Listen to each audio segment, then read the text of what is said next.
আসসালামু আলাইকুম সম্মানিত ভিউয়ার্স, কেমন আছেন? আমি মোহাম্মদ জাকারিয়া, চিকিৎসক, মোটিভেশন স্পিকার। আপনাদের মাঝে স্বাস্থ্য বিষয়ে আলোচনা নিয়ে আসলাম। বন্ধুরা বিভিন্ন সময় বিভিন্ন ধরনের আলোচনা নিয়ে আজকে স্বাস্থ্য বিষয়ে আলোচনা।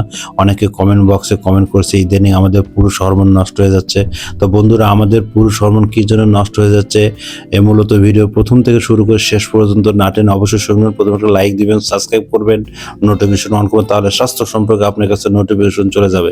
তাহলে বন্ধুরা শুনুন, আমাদের বাজারে যে এলোমেলো যে আমরা যে হরমোনাল যে ওষুধগুলো খাচ্ছি বা বিভিন্ন ধরনের পাওয়ারফুল বা এই ধরনের, তাদের মস্তিষ্ক কিন্তু আপনার স্পিড হচ্ছে, পরবর্তী কিন্তু বিশেষ সময়ে কিন্তু আর কাজ লাগবে না। আমরা এই ধরনের আবার বিভিন্ন ধরনের পারদ খাচ্ছি, বিভিন্ন এলোমেলো এক্সপায়ার ওষুধগুলো খাচ্ছি। তো বন্ধুরা, নিজেকে ভালোবাসুন, নিজেকে সুস্থ রাখার চেষ্টা করুন। কোথাও যদি কোনোভাবে ভালো না হয়, আপনার স্বাস্থ্য কমপ্লেক্স চান, সেখানে যদি ভালো না হয়, আমরা 100 বছর এখানে যত গোপন অসুখ আপনারা এখানে চলে আসতে পারেন। আমাদের এখানে বিভিন্ন টাইপের ভিডিও আছে, আপনারা দেখতে পারেন এবং আমাদের এখানে ভিডিও দেখে ঢুকবেন। আমাদের এখানে কমেন্ট বক্স আছে, এখানে লিখবেন। তো বন্ধু, এতক্ষণ মনোযোগ সহকারে দেখার জন্য সবাইকে থ্যাংক ইউ, সবাই ধন্যবাদ।